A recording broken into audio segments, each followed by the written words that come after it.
Hello, story. Free Sky News has obtained more details about the scale of abuse carried out by paedophile teacher William Vahi. A father whose wife has been accused of murdering their 3 disabled children has wept in court. And tensions between Ukraine and Russia continue to escalate after unconfirmed reports that a Ukrainian military helicopter has crashed near the town of Kramatorsk. Well, now on our top story, a copy of an official FBI US court document has been obtained by Sky News detailing the offences carried out by paedophile teacher William Vahi. He's believed to have assaulted up to 60 children at the South Bank International School in London. Let's go live to central London. Alan Collins from the abuse unit at law firm Slater and Gordon is there for us now. Thank you very much indeed for joining us here on Sky News this afternoon. How did this man evade detection, one has to ask, for such a long time? Very good question. The answer is probably a complex one in that he, like other abusers that I've come across, seem to be able to wheedle their way across boundaries, are able to get away with, for example, changing their identities, getting false passports, and they are adept at doing that kind of thing. And of course, there are safeguarding procedures in place, but of course they don't necessarily transfer across jurisdictions and boundaries and so on. And so there's always that potential that someone like this can escape the net, as it were. They can fall between the posts, as it were, and go on and abuse children in different countries. Yeah, I just wanted to ask you actually about the checks and balances that are in place when a foreign teacher comes to teach in the United Kingdom.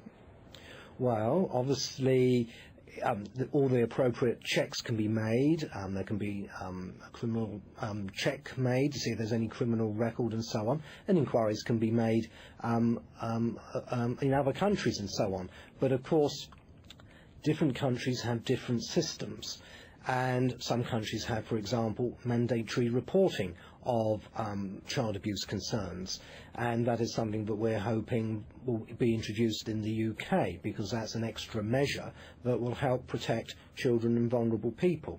So different countries have different procedures, different policies and so on, and some countries are not quite so good as others at protecting children, and therefore there are potentially gaps, and there are gaps, and abusers are able to exploit that and move from country to country and abuse. And sadly, this is not an isolated example. It's a wake-up call, though, isn't it? Very much a wake-up call, and it brings into very, very sharp focus as to how sophisticated in a criminal way child abusers are, and how determined they are, and how adept they are at moving from one place to another. And even when they fall under suspicion, or even when they get convicted and are released from prison, seem to be able to move on to another country and start all over again.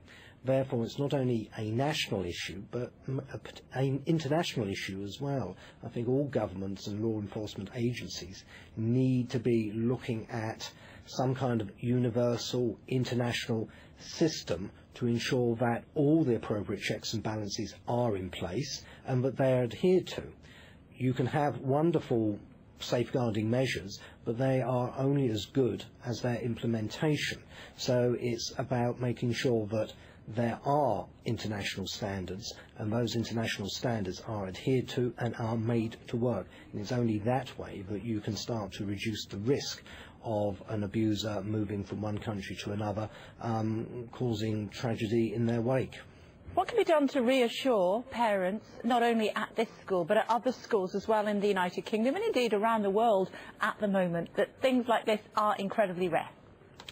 Yeah, obviously we must always try and strike the right balance, but this kind of publicity is a wake-up call and reminds all those who are involved with child welfare issues that there's never room to be complacent, that there's always scope to learn and to develop safeguarding policies